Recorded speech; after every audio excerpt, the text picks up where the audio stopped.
Hello and greetings from Iceland.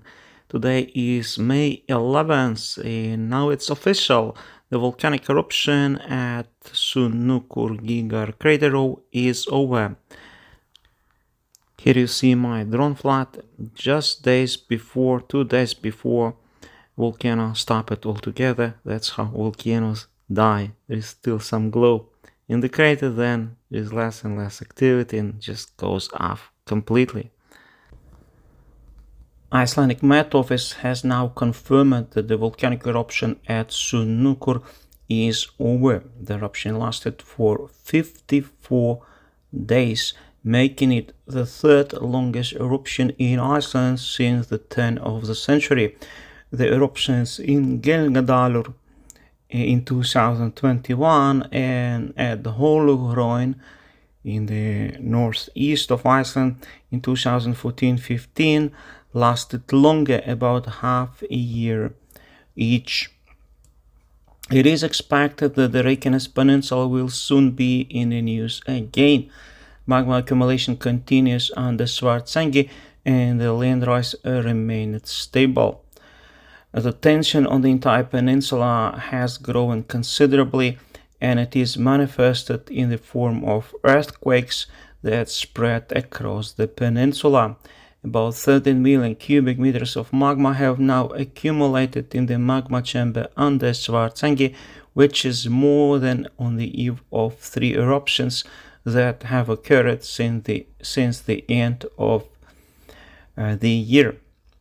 The most likely scenario is that the magma runs off into Sundhnukur crater rather than emerging in a new location. Though the volcano stopped altogether, there are still hot lava spots around the lava fields, as it was the case back in 2021 when we saw Fagradalsfjall Volcano stopping, but we had those lava pools visible in the lava fields and lava spillovers on the edge of the lava field for days after the volcano stopped. Now, it seems likely that a small magma intrusion occurred under Sundhnukur during the short but dense earthquake swarm that passed over the area between 1 and 3 am on May 10th, the night before, a day after the eruption was over. There has been increased seismic activity in the area in the last few days and weeks, but the small earthquake series the night of May 10th were very intense. This seismic activity is reminiscent of the intrusion that occurred on March 2nd, which did not result in an eruption. There was also a similar seismic unrest south of Thorbjorn last April, on April 14th, which lasted for several hours. This magma leak closer to the surface has gone away, and right after that, the land rise rate has not shown any signs of increasing as a result or decreasing either on any of the stations. It could also be that this intrusion was an independent feat, being unrelated to the main land rise. The pressurization of magmatic systems is a strange thing. 2 veins can be close to each other and still have lava pond heights that are very different. In 2021, a vein high on the hill above Meradalur started up, and the first one downhill in the valley of Geological stopped. So the vein shutting down does not mean the eruption series are over. In any case, the earthquake swarm of previous night might have been a sign that a small dike is forming. Experts are not sure of what happened yet, and the Icelandic Met Office either. But overall, magma is likely to continue to accumulate on the Svartsengi. Model calculations based on the land rise show that around 14 million cubic meters of magma have now gathered there. The accumulated amount of magma there is now greater than on the eve of 3 eruptions that have occurred since the beginning of the year. According to the Icelandic Met Office, from the last report, they say that the observations from Krafla eruptions in the north of Iceland can add context to this behavior, revealing that as more dike intrusions occur, more pressure is required to initiate them. Therefore, it is likely that the magma chamber beneath Svartsengi will eventually fit another intrusion into the Sundhnukur crater. However, there is uncertainty about when sufficient pressure will be reached to initiate a new dike intrusion and potentially an eruption if magma reaches the surface. This is where we are currently, the red line, which shows the inflation, the land rise at Svartsengi. So, as experience shows, from Krafla eruptions in the north, the more intrusions occur, the more pressure is required for the next eruption. It takes a longer time. Another illustration shows the location of all the earthquakes which occurred since April 15th in the area, and as you see, most of them are to the north of the last eruptive cone.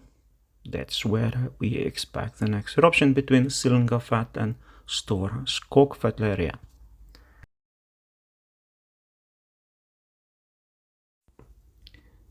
The most recent hazard map from the Icelandic Met Office, the purple zone is the most dangerous one, zone 3, which indicates erupting fissures without warning can happen there. Fault movements, sinkholes. Then zone 4 is sinkholes, fault movements. That's where Grindavik is located. The same applies to zone 6 to the right. And zone 1, gas pollution, that is Blue Lagoon geothermal power plant in the westernmost outskirts of Grindavik, the golf course, and further west. Hence, no case hike in the purple zone. As I fly above the lava road and the new lava fields from 2024 March eruption, I will read the latest update from Icelandic Met Office, which was published yesterday under the title Ongoing Magma Accumulation and Land Rise in Svartsengi. The trend of land rise in Svartsengi has remained relatively stable since the most recent volcanic eruption ended, with magma accumulation continuing at a similar rate. As of today, that means yesterday, it is estimated that approximately 14 million cubic meters of magma has been added to the magma chamber since the eruption began on March 16th. In the dike intrusions in the eruptions over the past few months, approximately 8 to 13 million cubic meters of magma was added to the chamber beneath Svartsengi before it exited the chamber and traveled towards Sundhnukur crater. Now the amount of magma added has surpassed the previously observed upper limit. Observations from the Krafla eruption in the north of Iceland can add context to this behavior, revealing that as more dike intrusions occur, more pressure is required to initiate them. Therefore, it is likely that the magma chamber beneath Svartsengi will eventually fit another intrusion into Sundhnukur crater. However, there is uncertainty about when sufficient pressure will be reached to initiate a new dike intrusion and potentially an eruption if magma reaches the surface. The Icelandic Met Office continues its 24-hour surveillance of the area to closely monitor the activity. New eruptive fissures could open in the area between Stora Skogfell and Hagafell and may resemble the initial phases of other recent eruptions in the area. This could happen with little to no warning. Signs of a new dike intrusion would be similar to those previously observed: localized earthquakes in and around the dike, accelerated deformation, and pressure changes in nearby boreholes. Increased seismic activity has been recorded at the Sundhnukur crater in recent days. This increase in seismic activity is likely a sign that stress is being released in and around the recent eruption site on Sundhnukur crater due to the increased pressure in the magma chamber beneath Svartsengi.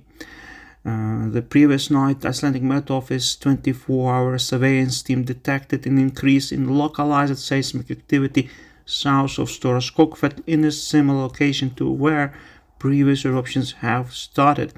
Deformation and pressure measurements, which would indicate a dike intrusion, did not exhibit significant changes. The activity persisted to a relatively short duration, but it can't be ruled out that a small amount of magma may have been injected there.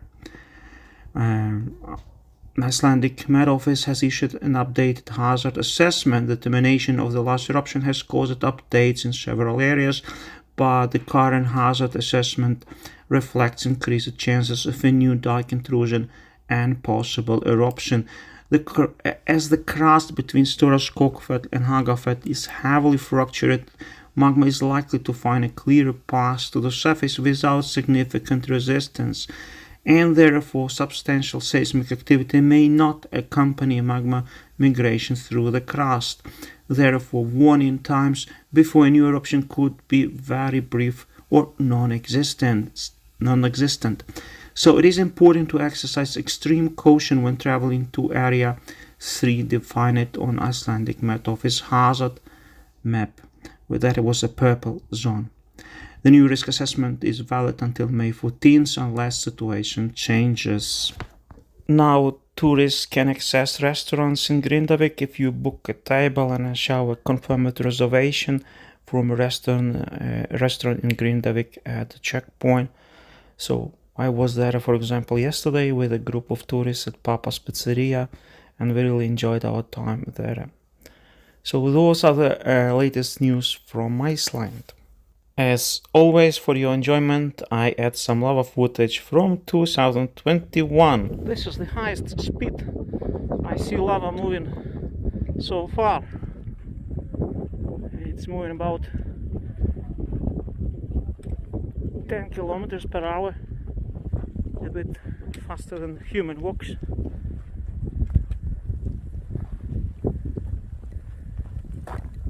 Because it's running down the hill.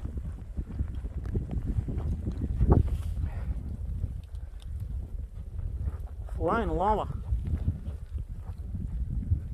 It makes very peculiar noise when it runs.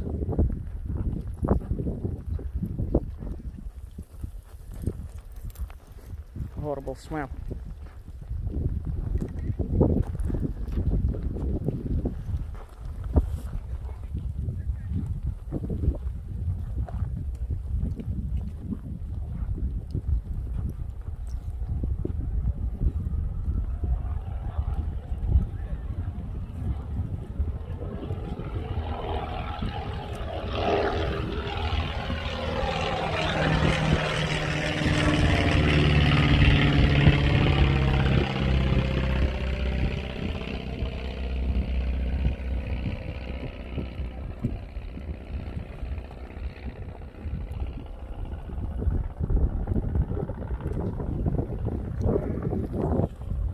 Lava brook, lava stream.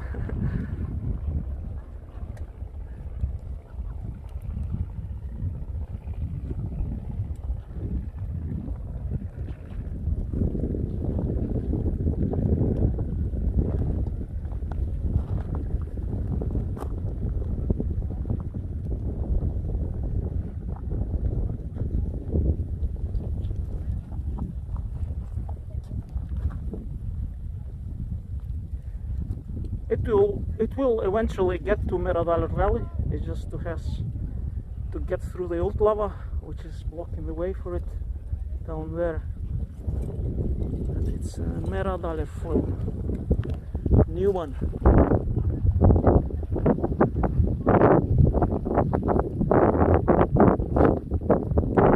It's around 6 o'clock right now.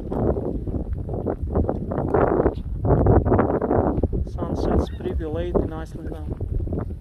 Every day we have longer and longer days.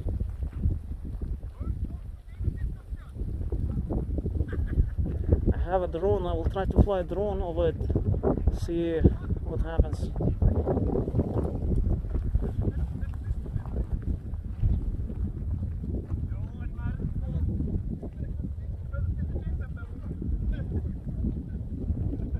Amazing. It's really nice. Look.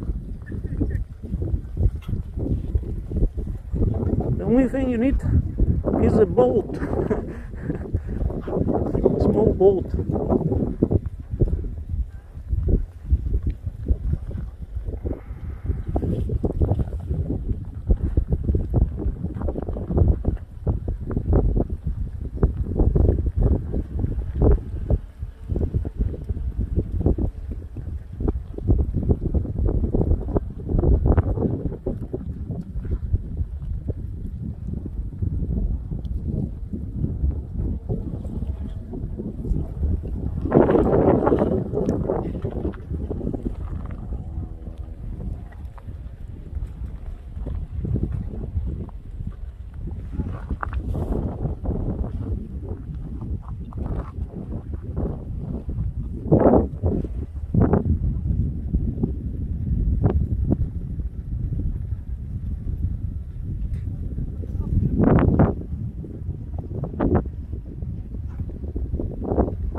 Few days ago, last Thursday, I was on the other side when I was filming lava and ice on that hill, and now most of action is here.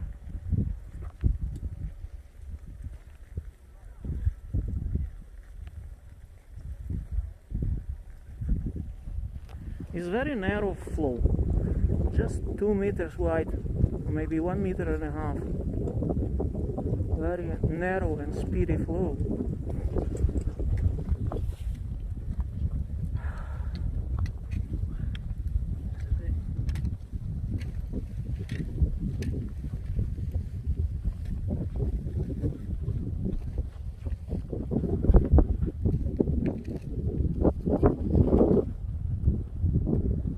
Let's do experiment. Throw a stone in that flow. I take a huge stone like this, push in, and I'm going to throw it. Hope I hit it. 1, 2, 3. Oh, it's hard. You see it? I did hit it, and it's just jumped it off like it hit some hard surface. So it's very strange because it's moving. You see, it's looks like it's fluid. Let's do it again. Another rock. You see? Wow, then it went down. It landed and started burning. It landed in some soft, spongy material. A very dumb sound. So it's like you land in snow or something, like in moss.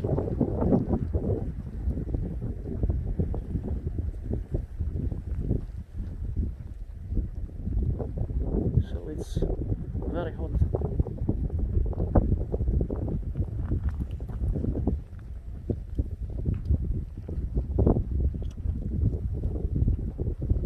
But I don't think stone will melt.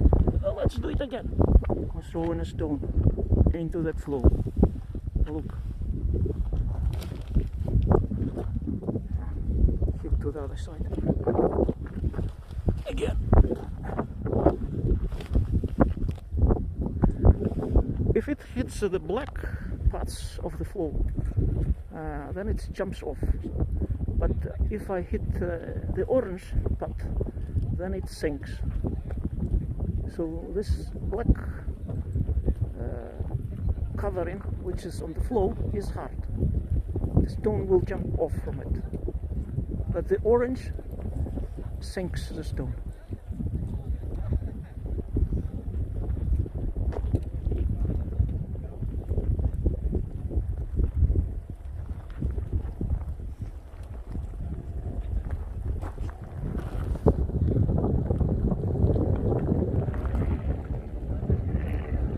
many people today.